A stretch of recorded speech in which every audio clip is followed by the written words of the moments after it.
Hi friends, నమస్తే. శ్రీలహరి అండి. ఈరోజు కొంచెం అల్లం చట్నీ చేసుకుందాం అనుకున్నాను రేపు పొద్దున ఇడ్లీలోకి. ఇదిగోండి కాస్తంత అల్లం ముక్కలు చిన్న చిన్న ముక్కలు కోసాను, కొద్దిగా అల్లాన్ని కాస్తంత చింతపండు చక్కగా నానబెట్టేసి వేడి చేశానండి. పచ్చిమిరకాయలు కాస్త అన్ని వేయించాను, కొంచెం నూనె వేసి సాల్ట్ పసుపు వేసానండి. నెక్స్ట్ వచ్చేసి ఎల్లిపాయలు, జీలకర్ర, చక్కగా చిన్న బెల్లం ముక్క. ఈ అల్లం ముక్కలు కూడా చక్కగా ఎర్రగా వేగిన తర్వాత అప్పుడు మనం ఈ చింతపండు, అల్లం, సాల్ట్, జీలకర్ర మొత్తం అన్నీ ఒకసారి వేసేసుకొని జార్లో మిక్సీ జార్ వేసుకొని మిక్సీ మెత్తగా పట్టేసుకుందామండి. ఇది కూడా చక్కగా అల్లం ముక్కలు మంచిగా వేగేసినాయి కానీ చక్కగా ఎర్రగా వేగామండి. ఆయన పచ్చిగా ఉండకుండా ఎర్రగా వేయించానండి.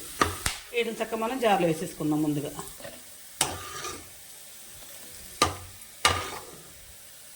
తర్వాత వచ్చేసి వెల్లిపాయలు వేసేద్దాం. తర్వాత జీలకర్ర వేద్దాం.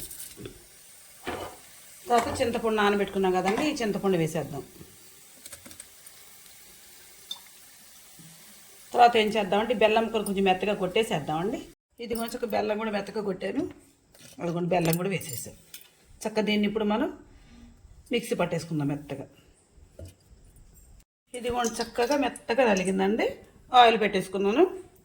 నెక్స్ట్ కాస్త ఎండుమిరపకాయలు, కొంచెం కరివేపాకు. ముందు దీన్ని బౌల్లో తీసుకుందాం చట్నీ, తర్వాత అందులో పోసేసుకుందానండి. చక్కగా ఇందులో బెల్లం వేసాను. చక్కగా అల్లం ముక్కలు, బెల్లం, చింతపండు, ఉప్పు, పసుపు, జీలకర్ర వేసి చక్కగా మంచిగా మెత్తగా పట్టుకున్నాను మిక్సీలో. ఇప్పుడు దీన్ని తాలింపు పెట్టేసుకుందామండి. ఆయిల్ పెట్టొచ్చిందండి, మిరపకాయలు వేసేసాను. తర్వాత కరివేపాకు వేస్తున్నానండి.